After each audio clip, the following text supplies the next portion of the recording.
The initial practices of resiliency to live fully in the present moment here and now where one is, to allow experience to happen fully, richly, the good, the bad, the ugly, to allow that experience to come to us as a gift of life, out of which we begin to form a vision of, of how we want to live that life, of the person we want to be, not just the goals we want to reach, but what we want to begin to define our life, the lifetime values.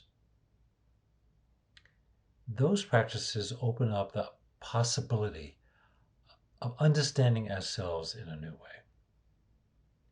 We're more than the narratives we have about ourselves or our family. We're more than the best of our attributes or the worst. We're more than any notion we may have of ourselves or that anyone might have of us.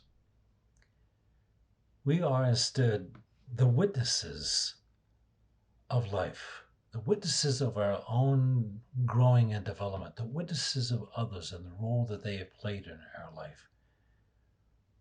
We are that perspective that is able to see the other and take their perspective and to understand the impact we're having on their life. We are a transcendent self, a self that connects with everyone, belongs everywhere, and is really at home wherever we are willing to take the time and the effort to encounter the other person as a significant other. The poem that's about to follow gives you some sense of that transcendent self that emerges in the course of living a resilient life. The poem's titled Fierce Life. I wrote it during the 5 years following my wife's stroke as I reflected back upon my life. A particular experience when I was in the 6th grade of a bully who tore dog tags from my neck. There were dog tags with the name of my father, who had been killed in World War II when I was only 2 months old. I was wearing those dog tags in hopes that I would try to understand who I am and what my story was. So as I was dealing with the aftermath of Bonnie's stroke, really beginning to understand that who I am comes to that quality of the transcendent self, that witnessing of others and their lives, my connection with them, my belonging to a whole community of wonderful people, including the fallen heroes like my father.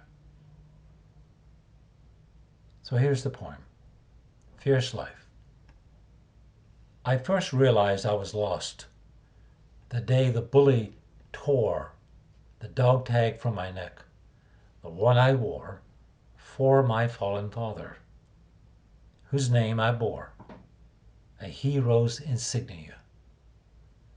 But I was not mean enough, brave, strong enough, or daring enough to fight him, less like my father than I wished. And that injury lingered like an equation of unknown value. What name is mine? Life lived, unlived, the best of it passing, the worst coming, like a bully stealing someone in search of a name. Those old haunting threats return in dreams of failures, regretful meandering, still searching to know the truth of himself, the choices made, the passing faces of those loved. With the birth of fatherhood, the slow melding of wisdom begins a new habit of the heart, knowing the courage necessary to be truly with another in their uncertainty, in their rage, in their longing to know, in their searching for a name. I am, in this present moment, the priest who was the keeper of the swords, who laid them aside for a clay chalice made of dust, collected from an army of dead heroes who fought for peace. I am their memory of what matters most, what is worthy of life, what cannot be taken nor borrowed, only lived. You may ask, who am I? Go then to the wall of names found in graveyards and memorial parks. Search for my name there, and know I am etched in the cold stone, engraved onto the walls of sacrifice, mingled among the grains of sand, the fading image you try to read on old gravestones. Do not hold me in your thoughts. Hold instead all the children of all the wars, especially those you are about to wage. Place around their necks the name that tells them how precious they are, and the fierce life they must live in search of a name.